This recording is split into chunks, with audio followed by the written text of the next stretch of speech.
Most CRE models are built for financial analysts. Decision-ready models should talk the language of investors. In the next few minutes, I'll show you 4 custom formats that instantly turn plain numbers into term sheet-ready exhibits. Let's look at the first use case, period headers. If you are typing year 1 as text year 1 and year 2 and year 3, you are making inflexible models. What you should rather do is enter the period number and custom format this period to represent as year 1. Go to format cells. Within format cells, you go to custom, start typing in the formats here.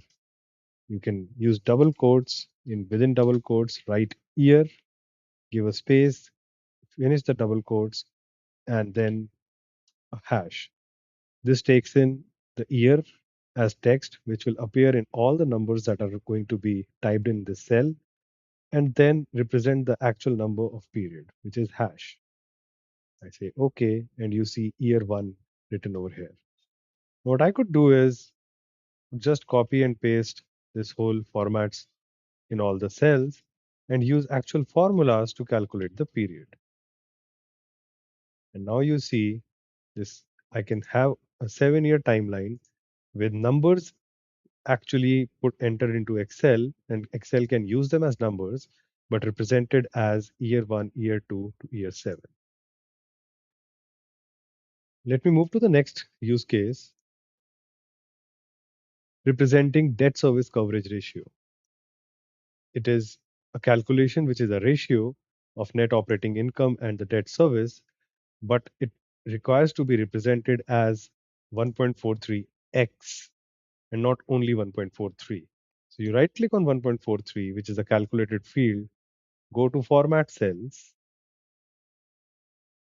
custom, and then put a X in front of the cell. So you could also see the actual change that will happen in the sample just above.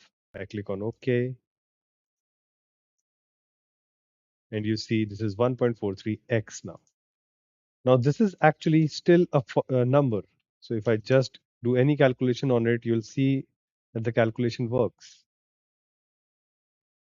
Let me move to the next example, which is representing building areas and probably base rent for a property. Now you have a rentable building area. Right now you don't know the unit. You could add the unit here in the header itself, but there is another way. You could use this custom formats to represent this 10,000 as 10,000 SF.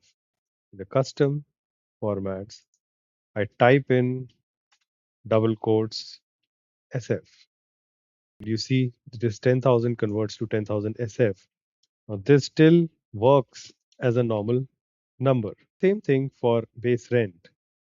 So if I wanted to represent $50 as $50 per SF, you can get some initial formatting done here with 2 decimals. And then I come to custom. It already has a dollar sign, and then it already has the dollar decimal formats. What I do is I add per SF in the end. And now you see this $50 converts to $50 per SF.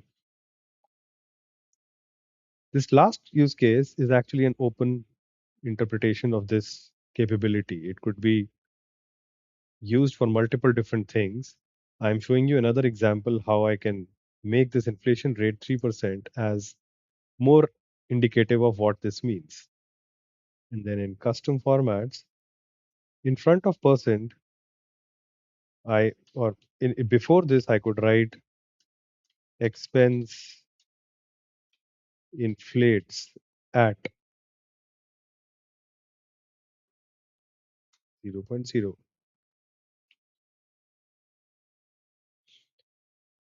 And I say, okay.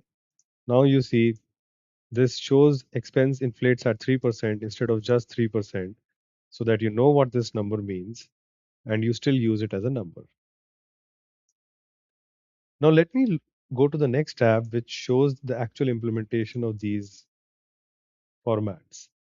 You see, this is a cash flow statement which is built out of this assumption sheet. And in this assumption sheet, base rent represented as $50 per square feet with building area 10,000 SF. The gross potential rent is calculated using both base rent and building area as a formula without use of any text or any support columns. I'm able to represent them with the custom formats. Inflation rate, I've shown two different inflation rates. I'm showing rent at 2%, expense at 3%. Now, these you'll note that in the formula bar, this still shows as 2% only, and this shows as 3% only. There is no text of rent and expense, but I could type in the custom format and represent them as 2% or 3%. Similarly, this could also be used to input or add the word years in front of amortization period. You see, amortization period could be typed in as 30 only, but then represented as 30 years. Now, this years is just a placeholder here. I could use this years or maybe replace it with months. I could write 360 months. Or in the timeline here, which shows year one, year two, year three, maybe this is a monthly timeline. I could use month one, month two, and month three as well.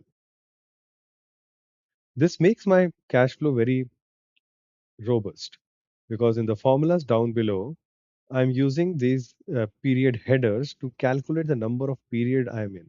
So right now here in this formula, you would see that I'm calculating the inflated number for the GPR using this period number 2 as my as the number of periods for which I have to inflate.